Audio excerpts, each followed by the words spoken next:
At the prestigious Northbrook High, 18-year-old Aisha Johnson was known for her striking beauty and her long, waist-length dreadlocks. She had worn her hair in locks since childhood, and it was a significant part of her identity. But as Aisha prepared for her final exams, a new school policy threatened to strip away that part of her. The administration, led by Principal Thompson, announced a new uniform policy stating that hair should not fall below the collar and must be neat at all times.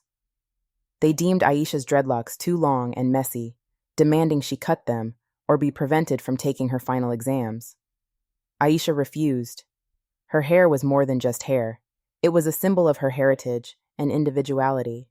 This defiance threw the school into an uproar, and the administration threatened to expel her if she didn't comply. Amidst the chaos, Aisha's boyfriend, James Thompson, found himself in a difficult position. James was not only Aisha's boyfriend, but also the son of Principal Thompson.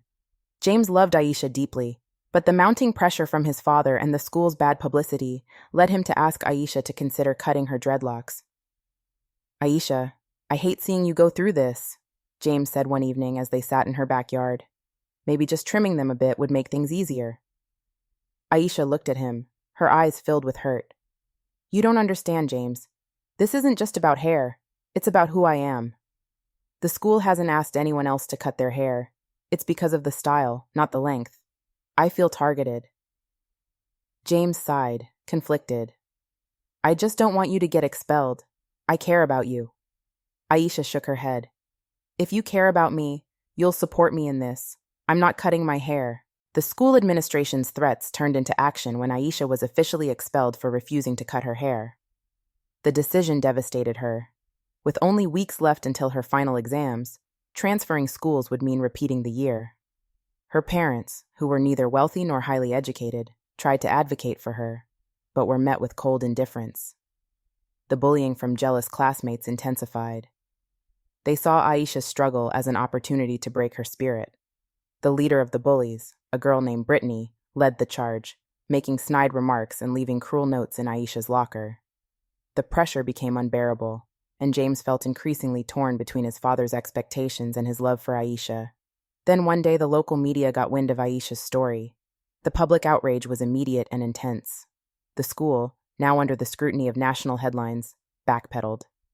Principal Thompson, feeling the heat, decided to allow Aisha back in to take her exams, but the damage had already been done. On the morning of her exams, Aisha walked through the school halls, her heart pounding with anxiety. She knew this wasn't just a test of academic knowledge, but a battle for her dignity. Before heading to the exam room, she stopped by the restroom to collect herself. That's when Brittany and her cronies cornered her. "You think you're special because of your hair?"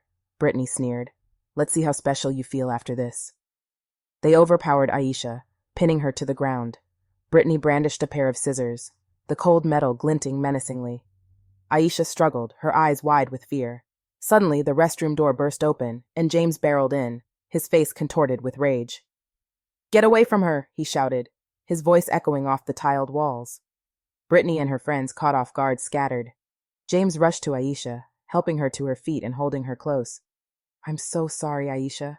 I had no idea it had gotten this bad. I never should have asked you to cut your hair."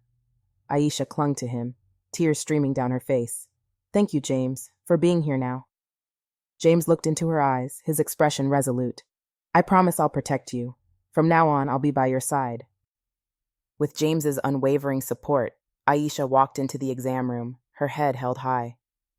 James sat beside her, a silent guardian, ready to confront anyone who dared to challenge her. The room buzzed with whispers, but Aisha focused on the task at hand, determined to prove herself. Days later, the exam results were posted. Aisha had passed with flying colors, her scores among the highest in the school. Her acceptance letter to the college of her choice arrived shortly after, a testament to her resilience and strength. The story of Aisha's fight against the school's unfair policies continued to resonate, sparking conversations about identity, respect, and the importance of standing up for oneself. James and Aisha's relationship grew stronger, forged in the crucible of adversity. Principal Thompson, seeing the error in his ways, initiated a review of the school's policies, ensuring that no student would ever be targeted for their cultural or personal expression again. Aisha's journey had not been easy, but it had been transformative. She had stood her ground, defended her identity, and emerged victorious. And through it all, she had learned the true meaning of love and support. As Aisha and James prepared to leave for college, they looked back at their time at Northbrook High with mixed emotions. They had faced immense challenges, but they had also found each other. Together, they were ready to face whatever the future held, their bond unbreakable and their spirits unyielding. As the summer before college began, Aisha and James found themselves excited yet anxious about the new chapter in their lives. They spent countless hours together, planning for the future and reminiscing about the journey that had brought them so close. Aisha's story had inspired many in their community. She was invited to speak at local events and share her experience, advocating for the importance of self-identity and standing up against injustice. With James by her side, Aisha's confidence grew, and she began to see herself not just as a survivor, but as a leader. One warm evening, Aisha and James sat on her porch, the sun setting in the distance. "I'm really proud of you, Aisha," James said, taking her hand. "You've shown so much strength and courage." Aisha smiled, squeezing his hand.